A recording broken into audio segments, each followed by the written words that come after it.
Yeah. Okay. Bill Russell's the GOAT. Magic second. Carry on after that. Michael Jordan v. hand checking. Somebody needs to break this down for you all, just like this. And I don't even like using dates, okay?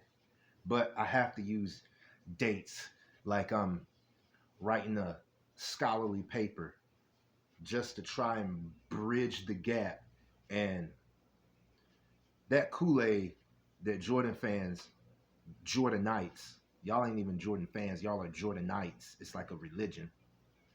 But that Kool-Aid is strong. So let me walk you through it.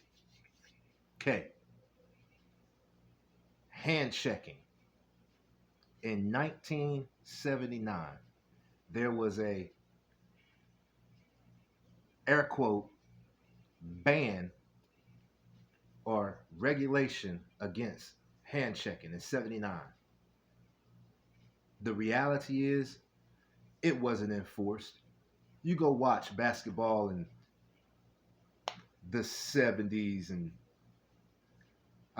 in 79 and all through the 80s and tell me that hand checking was banned. It wasn't. Point I'm making. There's people that say Jordan didn't deserve that defensive player of the year, and I agree. Because Jordan just got favoritism all over the place, and that was just yet another proof of it. It's widely thought that Mark Eaton should have got it that year. But whatever. We about to hand the league to Jordan. He can't win no championships, but we can start padding that resume. Now, mind you, all times he led the league in points and he got defensive player of the year. I am not hating on that. Jordan is in my top 5, but missed me with that GOAT stuff. So I'll give him credit where he deserves it. That what was that? The 87, 88 season when he did that, hands down. Okay. Moving forward from 87, 88.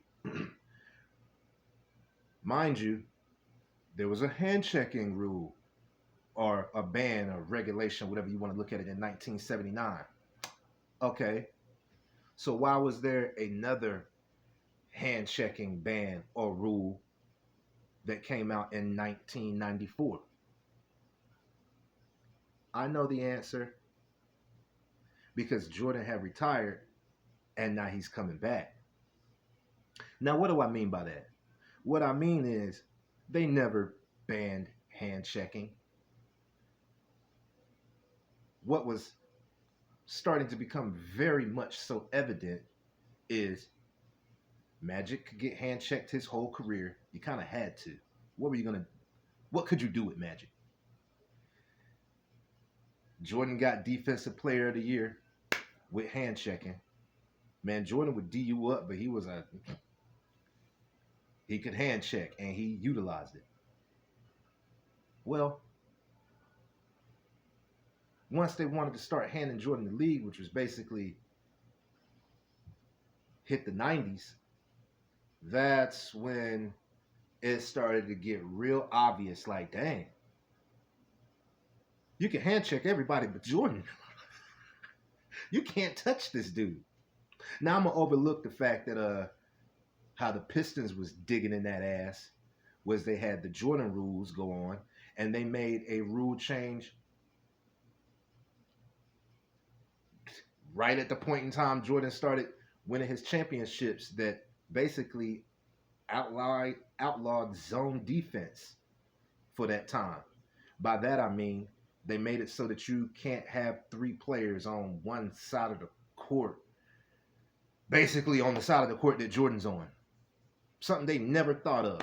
You done had all these dominant players from Wilt to Kareem to Magic to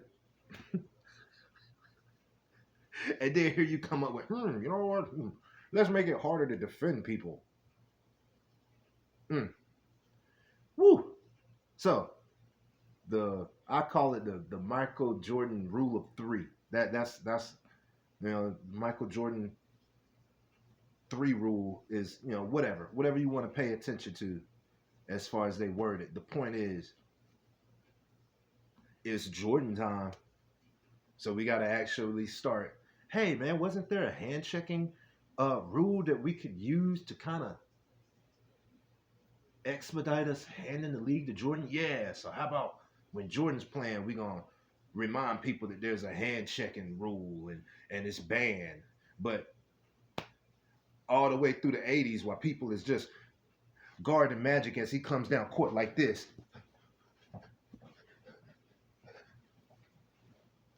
we gonna be like,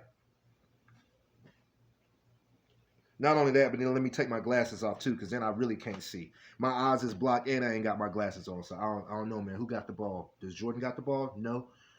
Oh, I don't see that. Oh shoot! Wait, who got the ball now? Jordan? Oh, foul! Tell me I'm lying. And then here's to top it all off.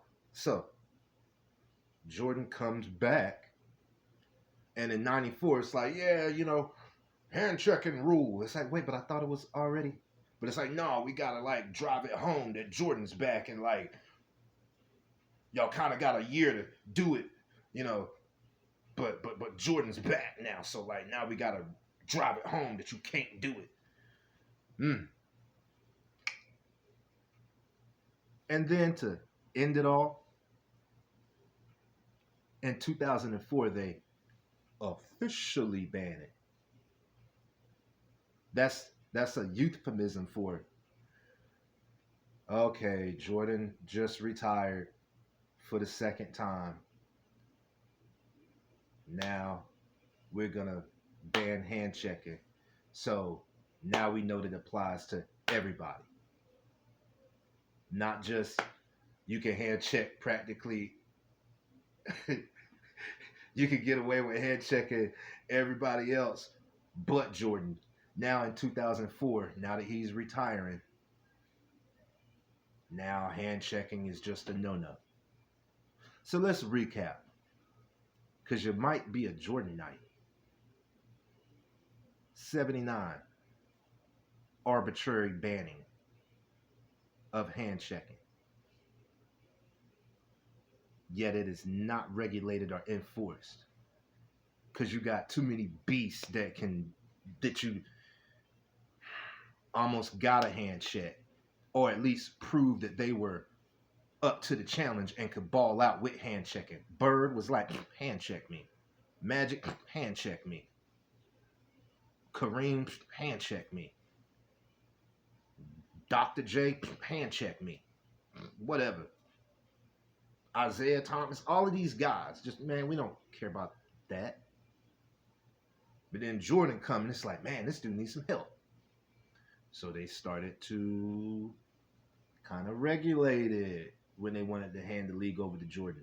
And them handing the league over to Jordan is basically when he won Defensive Player of the Year. So about 88, 89, 90, Lakers are getting old. Pistons are getting old. Celtics are getting old. Around about 90 is when it's like, yeah, man, you can't hand check Jordan. And then we'll kind of not make it so obvious and arbitrarily regulate it, like, but definitely no hand checking Jordan. Jordan leaves, retires. Okay, let's go ahead and get rid of this hand checking thing and make it so you can't hand check anybody. We're just gonna kind of declare it again for the second time. That's 1979 and 1994. Oh, but Jordan's back. So, nah, you can't hand check Jordan. But Obviously, it wasn't unilaterally, universally applied to everyone in 1994 when they made the ban, because if so, they wouldn't have made another ban in 2004. Who's keeping up?